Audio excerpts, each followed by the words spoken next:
In the shadow of the Acropolis, where olive trees whispered ancient secrets and the air was thick with the scent of history, I, Epictetus, began a journey that would intertwine the rigid principles of Stoicism with the unpredictable currents of love. As a young slave in Rome, owned by Epaphroditus, a freedman in Emperor Nero's court, I had accepted a life devoid of romantic love. My days were filled with menial tasks, my nights with clandestine studies of philosophy. That is, until fate intervened in the form of Lydia, a fellow slave whose beauty was matched only by her intellect. Our first meeting was like a scene from a poet's dream. I was in the market, purchasing scrolls for my master, when Lydia collided with me. The precious parchments scattered across the dusty ground like fallen leaves. As we hurried to gather them, our hands touched, and I felt a jolt of energy that no philosophical discourse had ever sparked. "My sincerest apologies," she said, her voice as melodious as a lyre. I was lost in contemplation of Heraclitus's theory of flux. I stared, awestruck. "You study philosophy?" Her eyes, deep as the Aegean, twinkled with mischief. "Whenever I can steal a moment, it's the only true freedom we slaves possess." From that day forward, we created a world of our own, hidden in the shadows of Rome's grandeur. We met in secret, in quiet corners of the villa, in the olive groves beyond the city walls, and once, daringly, in the empty Colosseum under a moonlit sky. Our discussions ranged from Zeno's teachings to our dreams of freedom, all underscored by a growing, unspoken affection. Lydia became my muse, my confidant, and the living embodiment of the Stoic principles I was struggling to master. It was she who helped me truly grasp the first tenet: focusing on what we can control. One night, as we sat hidden in the villa's gardens, I lamented our status as slaves.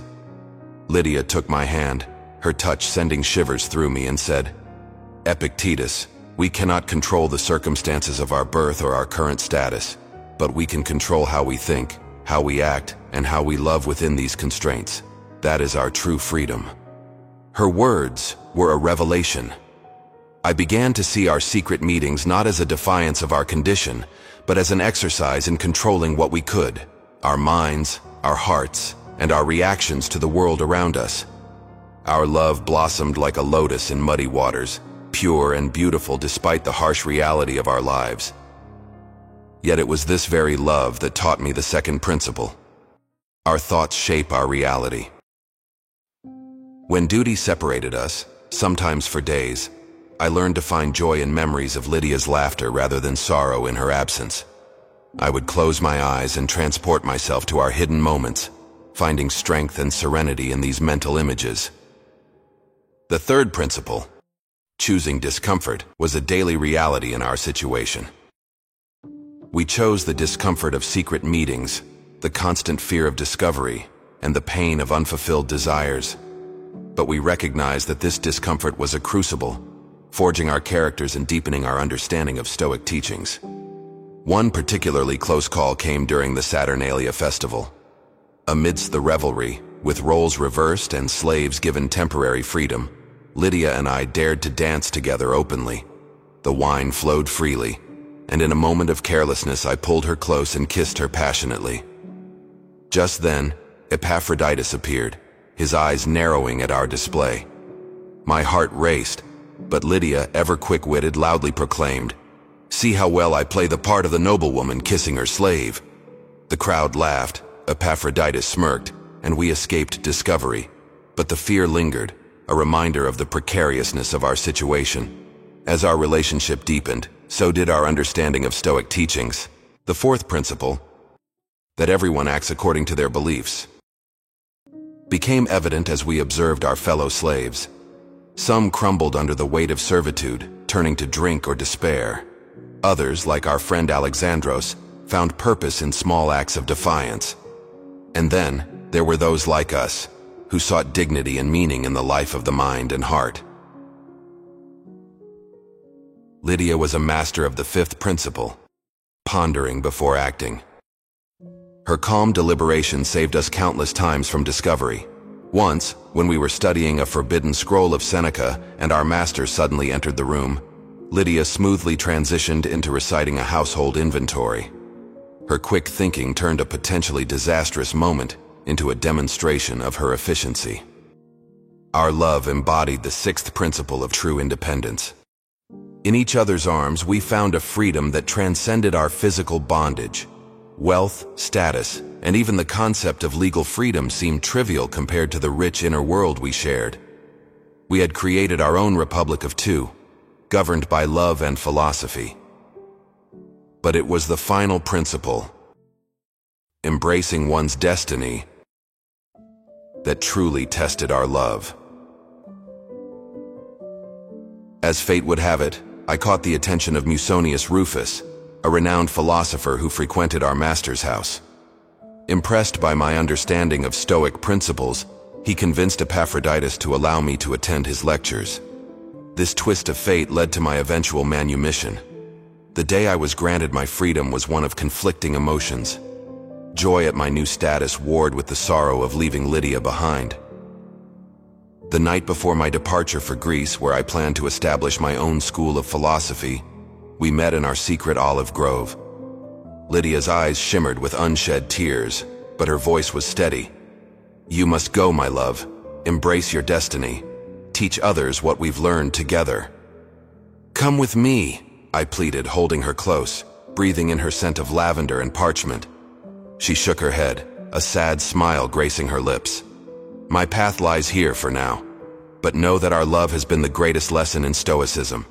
In loving you, I've learned to love fate itself." With a final passionate kiss that seemed to stop time itself, we parted. I left for Greece, carrying the wisdom of Stoicism and the warmth of Lydia's love in my heart. Years passed, each day a practice in Stoic principles. I established my school in Nicopolis, teaching a growing number of students the ideas that Lydia and I had lived. Her memory was a constant presence, informing my lectures and guiding my actions. Then, on a warm afternoon as golden as the day we first met, I was teaching about the nature of fate and love. I posed a question to my students. Can love align with Stoic principles, or is it a force that overwhelms reason? As my students debated, a new voice joined the discussion, one that made my heart stop. Love, when true and deep, is the ultimate expression of Stoic ideals. I turned to see Lydia standing in the doorway, older, but still as beautiful as the day we parted. The years melted away as our eyes met. Love requires us to focus on what we can control, our own actions and reactions, Lydia continued, walking towards me. It shapes our reality, often asking us to choose discomfort for a greater good. It demands that we ponder before acting, lest we harm the one we cherish. True love is the purest form of independence, freeing us from the need for external validation. And ultimately, love teaches us to embrace our destiny, whatever it may be. As Lydia joined me at the front of the class, I turned to my awestruck students and said, "Here stands the living embodiment of our teachings. For in love, as in philosophy, we find the truest tests of our principles." Later, as Lydia and I walked along the shores of Nicopolis, hand in hand, she explained how she had gained her freedom and spent years searching for me. "Every step of my journey," she said, "was guided by the principles we learned together." And so, dear reader, I leave you with this truth. Stoicism is not a cold, unfeeling doctrine, but a path to the deepest, most resilient love imaginable. A love that weathers all storms, transcends all boundaries, and finds joy in every twist of fate. For in the end, it is not just our minds that we must master, but our hearts as well. And in doing so, we unlock the secret to a life lived with passion, purpose, and unwavering serenity. Remember, in the garden of life, love and wisdom can grow together, each nourishing the other, creating a harmony that resonates through